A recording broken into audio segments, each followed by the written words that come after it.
O brodovi ljudima nikad dosta. Naša šibenska ekipa zaplovila je novom brodskom linijom koja povezuje središte Šibenika s gradskom periferijom, četvrti Mandalina i nekoć kultnim kupalištem Martinska. Šibenčani su gradsku brodsku vezu prihvatili s oduševljenjem, kao i uređenje Martinske, zahvaljujući skupini entuzijasta.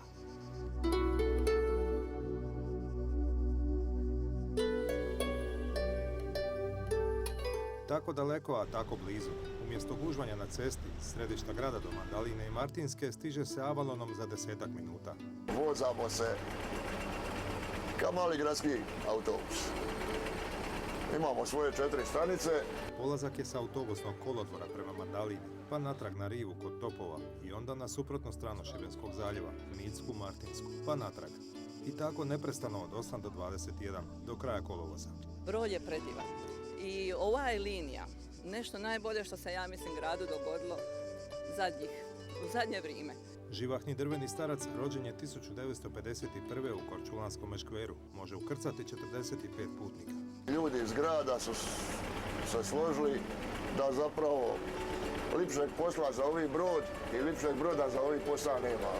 A čovjek iz grada zaslužan za ovaj projekt kaže, brod na ovoj liniji plovit će i dalje. Sljedeće godine želimo prvo produžiti vrijeme, da počinje radnje u predsezoni, završava u podsezoni, želimo dodati još 2 nove stanice.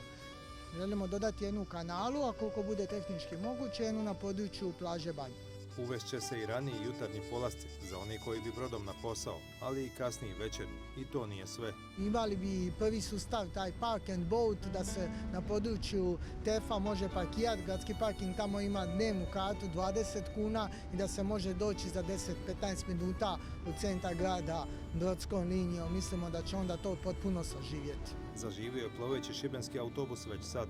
Najveća je gužva na popodnevnim turama između grada i nekad kultnog kupališta Martinske. Tu sam naučila plivati sa nekim možda 4-5 godina. Martinska je vrh vrhova, super, fenomenalno, čisto, lipo, ima kavica za popiti, ne znam, ja sam oduševljena.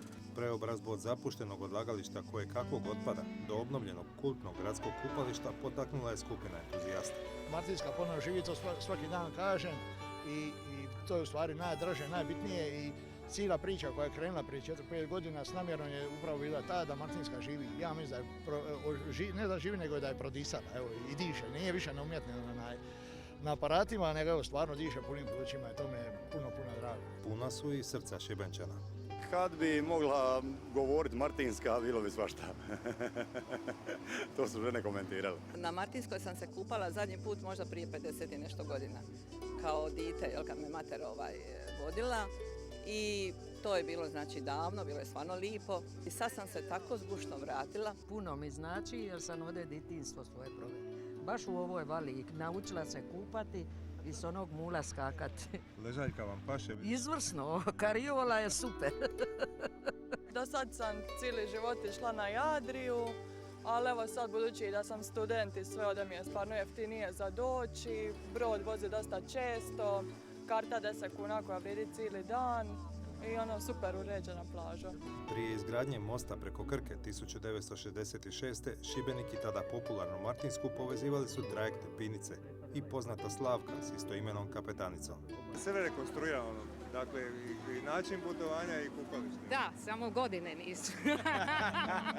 Sa starosjediocima su stigli i novi naraštaj kupača za novi život Martinske.